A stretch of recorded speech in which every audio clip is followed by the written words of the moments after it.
Okay, so the second premise is that the universe began to exist. I'm going to give a time check here. We've been 30 minutes on this.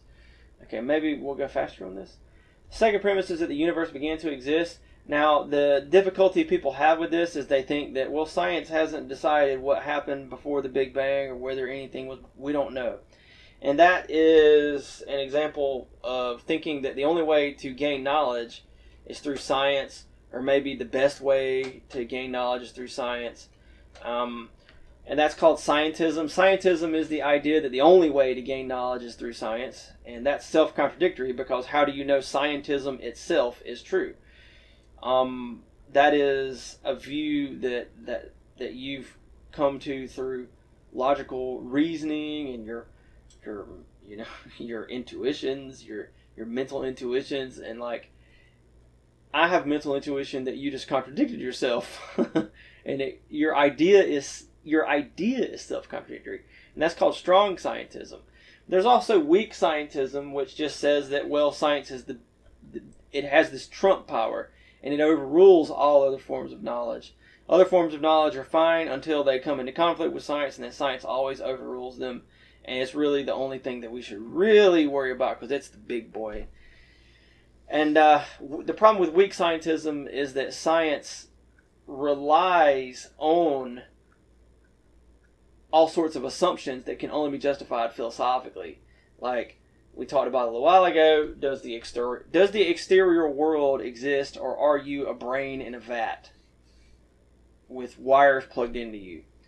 The conclusion of philosophy is that you are rationally justified in believing that you are not a brain in a vat. But you can't prove that through observation, because you can hook wires to someone's brain, theoretically it's possible, and totally stimulate false observations in every way, so that you wouldn't be able to trust any. We could all be living in a computer simulation, except for some good philosophical arguments we won't go into against that. So that's just one example, but science presupposes mathematical truths. There's ethical questions, moral questions that scientists just don't worry about. You don't prove through observation, the way the world should be, scientifically anyway. That's not something that's open to science. Should scientists be honest in the reporting of data? Yes, they should be. But that's not something that physics or biology proves. That's a moral question that's just assumed, because you don't want to have to go to the philosophical nitty-gritty all the time. You want to get on to do other stuff, Like doctors and nurses just assume that the exterior world is real, and they're not playing a video game right now when they're healing patients. They're not treating patients. It's not a game where they're trying to earn points, and there's all kinds of moral questions. Historians just presume the reality of the past, that we didn't all pop into existence uncaused out of nothing with food in our bellies and all that 5 minutes ago, and all the appearance of age, memories and tree rings and all that, How do you know that didn't happen? Well, there's good philosophical arguments against it, but you know what? Historians don't worry about that stuff. Scientists, that's relevant to science, that's relevant to all sorts of other fields. So what I'm going to do is provide two philosophical arguments that William Lane Craig likes to provide for the second premise. And the first argument is the impossibility of the existence of an actual infinite set of things. A set of things that's infinite in size would lead to, it's a metaphysical impossibility, because that infinite set is not logically impossible, but if it existed, then logical impossibilities would have to be possible. And if the past is composed of, say, an infinite set of days, then there are numerous mathematical operations that would have to be possible, and it can't be possible. And what we're talking about is something called Hilberts Hotel. And this is an illustration, really, from a German mathematician of the 20th century. I don't know when he lived, but the 1900s, of course. Which I also lived in the 1900s, so he's my contemporary in a way.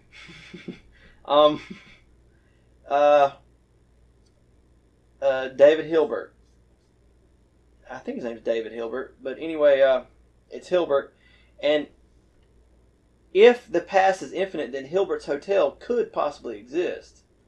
Because how long would it take to build the infinite hotel? Well, you've got enough time, and you could build it and you could fill it with people. Okay, so like, if we, because you've got enough time to do all this, and like, so all of these mathematical absurdities would be true if the past is infinite. So like, you've got enough time. You know what I mean? Like, you could build an infinite number of machines to build an infinite number of infinite motels. Because you've got an infinite amount of time. And you're already starting. Maybe you're already starting to see the problem. Okay. Like in DC Comics, they did this event where they supposedly in the 80s, it's called Crisis on Infinite Earths, and supposedly there's an infinite number of Earths, but there was a great cataclysm, this war between these mega beings, and the infinite Earths were an infinity of Earths were destroyed, but there's one left. Okay, which like raises the question. So here's Hilberts Hotel. Okay. Hilberts Hotel is weird. And it would have to be able to exist. So let's say that his hotel is full. And it's full of people. And he's got all the people's rooms. Every room has a person in it. And so how many odd-numbered rooms are there? An infinite number. How many even-numbered rooms are there? An infinite number.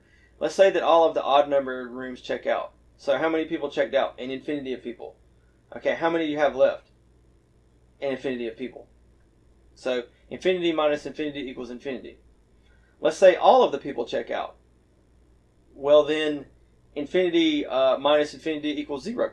Same number of people checked out, and you get, not only do you get two different answers, you get an infinite distance between the two. Or you could get actually any number you want. Let's say that all the people after room 992 check out. How many checked out? An infinite number. And how many are left? 992. And so this is a real problem. Now sometimes people think that like, well, infinite set theory is highly developed, and Cantorian set theory, and we understand there's different size infinities. Well, that's true. There is a geometric proof. It's very difficult concept for like transfinite arithmetic and like, but the thing is, that's not none of that's relevant. In infinite set theory, you have what are like cardinal infinities, and all of the infinities I'm talking about all rank as the highest level infinity, so it doesn't matter. And it's a big question of like, how is that even possible? And like in mathematics, it's just against the rules. We just say, well, you just can't do that. You can't do subtraction with infinities. But you can, if the hotel existed in reality, if in the actual world, and if the past is infinite, then the hotel could have existed. Somebody could have built the infinite hotel. And there's there's these basic questions like, would we be inside the infinite hotel? Well, I don't know. Okay, so think about it this way. Since there's an infinite number of odd-numbered rooms, let's say an infinite bus shows up, because you would also have an infinite amount of time to build the infinite bus in the infinitely old universe. So the infinite bus shows up, and people want to check into the infinite hotel. So what the owner of the hotel does, he says, all right, everybody in the even numbered rooms just go into the odd numbered rooms. And he can create vacancies that way. And you think, well, no, those odd numbered rooms are all full. Yeah, but remember, you can subtract infinity from infinity and you still get infinity. So you can do the reverse process. And like, you can literally, you would have to, if you can subtract the infinity from infinity and get infinity, then you can reverse the process and add them together. And how many people are in the odd numbered rooms now? The same number as were in there before, infinity. But now you've got an infinite number of empty rooms in the infinite hotel, so that the bus can fully be accommodated. In fact, an infinite number of infinitely large buses can show up, and they can all fit in the hotel. Okay. Okay. Uh. Okay. We'll stop there. It seems that that's what the concept of metaphysical impossibility is. Now, I keep thinking of the Magic School Bus with the wings. You know. I don't want the magic. You ever watch the Magic School Bus? You know.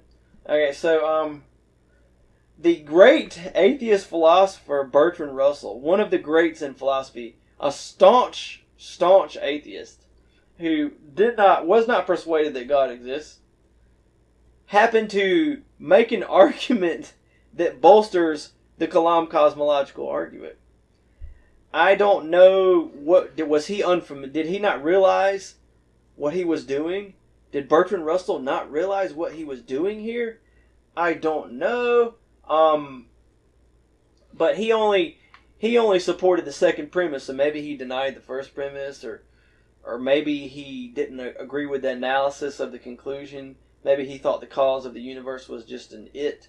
I think Bertrand Russell he did disagree with the cosmological argument based on contingency, or Leibniz's cosmological argument, which is a whole other argument. For cosmological arguments are philosophical arguments created to demonstrate the existence of God on the basis of the existence of the world. And they are a family of arguments, of which the Kalaam is one. And there are other versions of the Kalaam. Yes, I can't remember the guy's name. Is it right? It might be Roger Scruton, I think. He's defended a version of the Kalaam where, in his version of the Kalaam, the universe didn't begin to exist, or time didn't begin with the universe. Time has always existed, which is a problem, but he just says, we'll just ignore that for now. And I can still demonstrate that the universe beginning to exist God would still have to exist. Okay, so it's like an alternate version of the Kalaam. Okay, so he introduces the idea of something called nonmetric time, which I haven't even studied that argument. But Bertrand Russell came with this amazing. What it is Al-Ghazali made these arguments based on. What it is you cannot create an infinitely, the past cannot be infinite, I guess.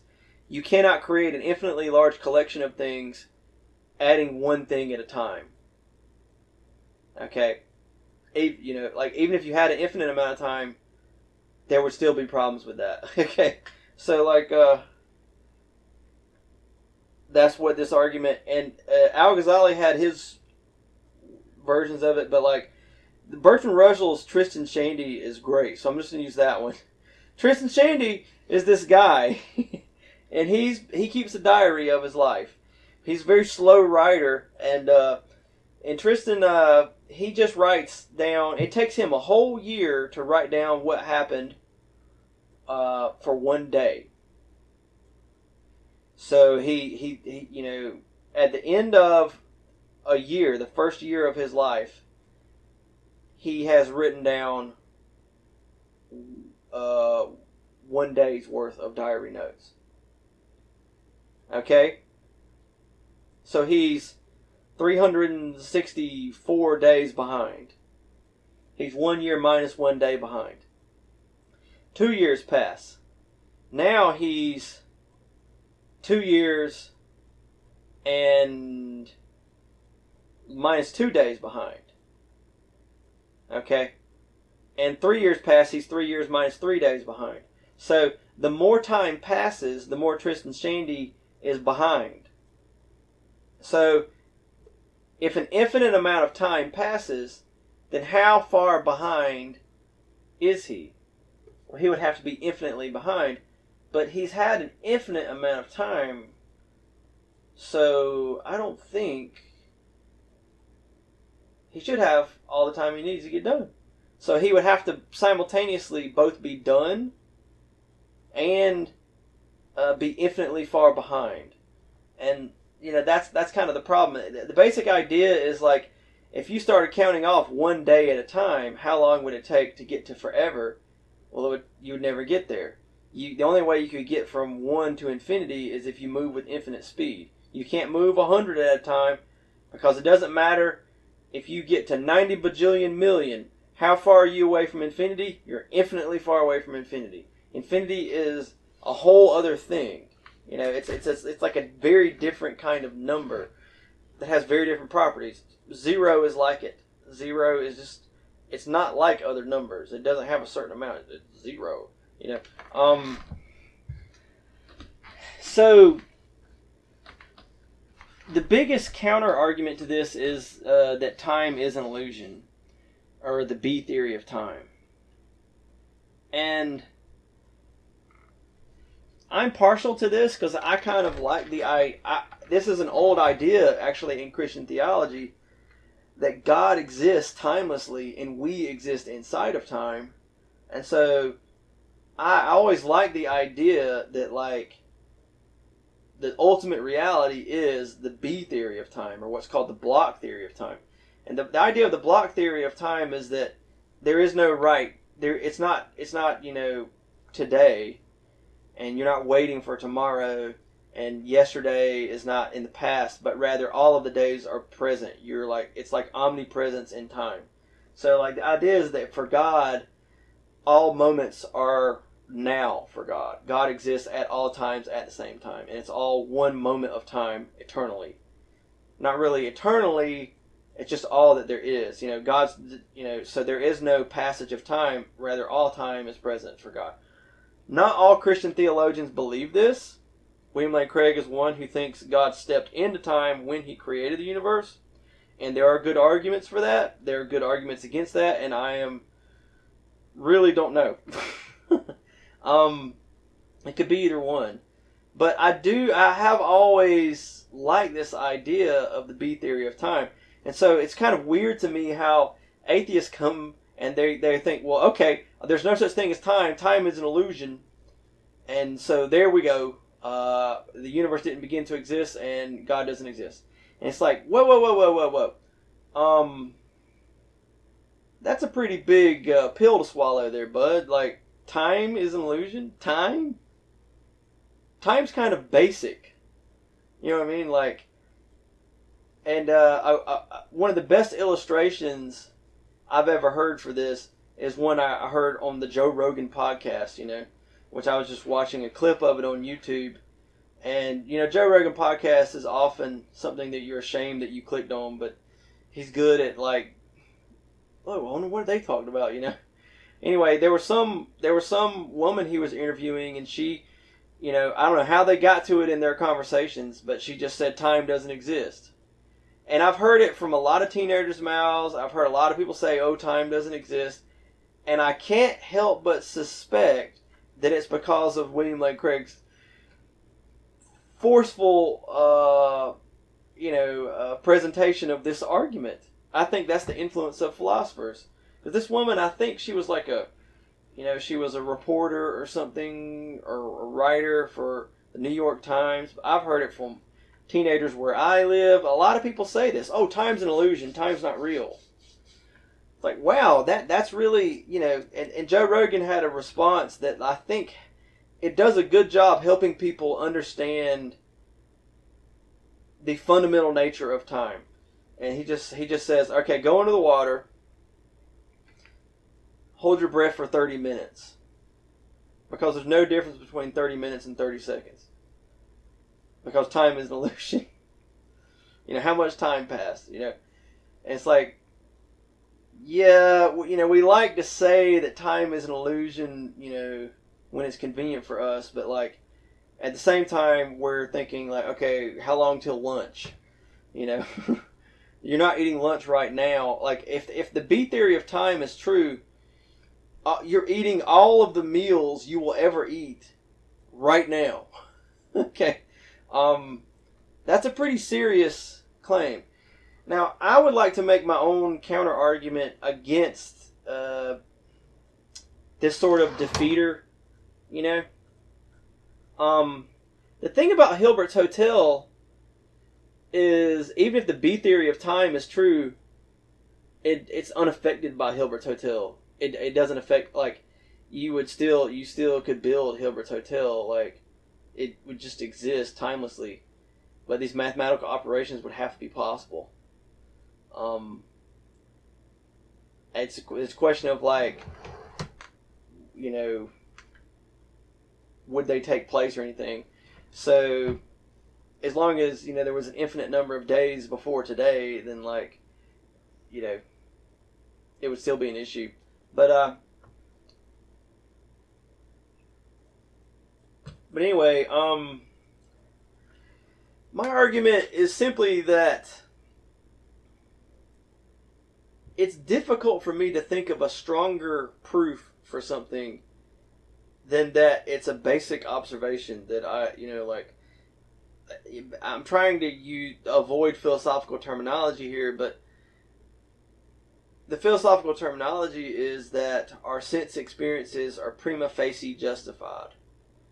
So, like, if you look in front of me, I have a water bottle.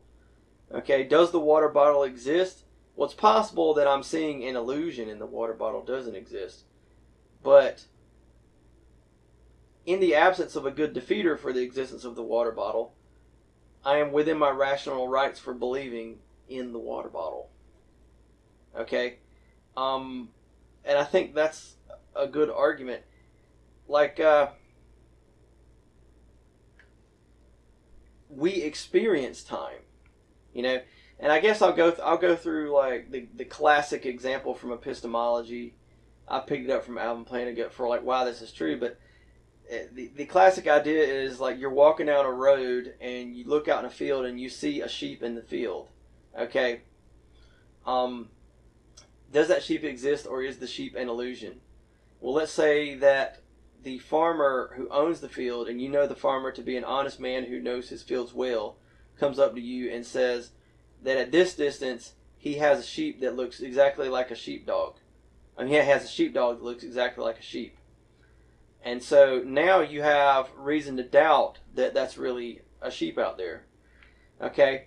But let's say that then it turns out the farmer has a twin brother, and the twin, so before we get to that, the basic question is like, well, should you believe in the sheep in the event that the farmer had never come up to you?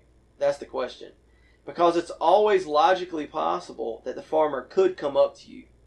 And in every situation in life, every observation you make with your eyes, it's always logically possible that something like the farmer, what's called a defeater for your justification, for your belief, could come up to you. Something like the farmer could always come up to you.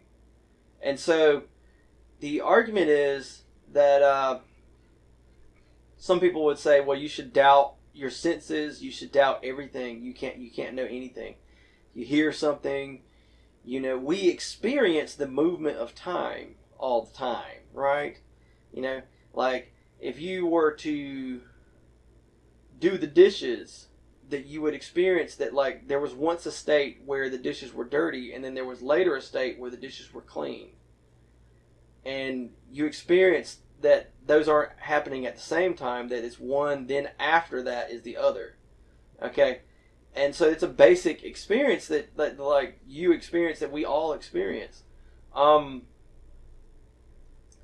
So like for example, the farmer with the sheep, some people would argue that like, well, since it's possible that the farmer comes up to you and tells you that he has a sheepdog that looks like just like that sheep, that like, well, maybe there's no sheep there. And that could always happen, so you should doubt your eyes. You should doubt eyesight in general on the basis that it's always logically possible that a defeater could exist for your eyesight. But the problem is, logically possible defeaters come cheap. You can make up an infinity of those. So like, that are just possible. In other words, he didn't actually come up to you.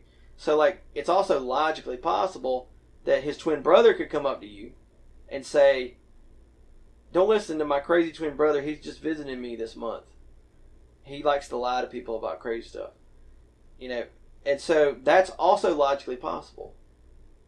Like, I remember hearing about a court case once where there was a a farmer who rented a field from an old man, and the old man died, and his grandson inherited the land, and the farmer wanted, this is real, this totally happened, the farmer wanted to continue renting the field for $10 a year for 30 years. Because he said he had paperwork from the old man, the grandpa, that said he could do that. But he didn't actually have the paperwork, he'd lost it. And the only paperwork they had was the will that had been filed with a lawyer that stipulated like a totally different price and stuff. So, in the jury, because I know one of the jury members who was there, it turned out to be a hung jury. Because one of the jury members said, you don't know he doesn't have it somewhere. You don't know that he doesn't have it. He could have it. And it's the same thing. There's no evidence of the existence of this supposed written agreement, this lease, where you could rent it for $1 a year for 30 years. There's no evidence that it exists, other than this guy, the guy, in the farmer just claims it. He just says that it exists, and he had a copy of it, but he can just make that, before he comes to court that day. So what I'm saying is those kinds of possibilities come cheap. So like the grandson who inherited the land could also say that he has another lease that counteracts this lease, and really it says that he's going to rent the land. He's sworn to rent the land for $1 million a year for 30 years. Okay? And all of a sudden when the shoe's on the other foot, you don't want to accept the existence of a lease that you can't prove the existence of on the mere possibility. And so my point is this: these possible defeaters cancel each other out. They cannot be given as much weight as the fact that you see the sheep. And so when I see the bottle in front of me, I have to say that I am rationally justified in believing in the existence of the bottle. That's something that scientists don't do to prove science. That's a philosophical task. Okay. Now, I do think that the case for the passage of time, at least in our experience, is stronger than that. Because there are some things that you experience that can't possibly be wrong. Like, so for example, I look at the bottle in front of me on the desk. Does the bottle exist? Maybe, maybe not. I am rationally justified in believing that it exists. Maybe I'm 99% confident, but there's that 1% confidence that someone's doing a magic trick, but I should believe in it if I'm a rational person. But what if the question was a little different, and the question was not does the bottle exist, but rather does my experience of the bottle exist?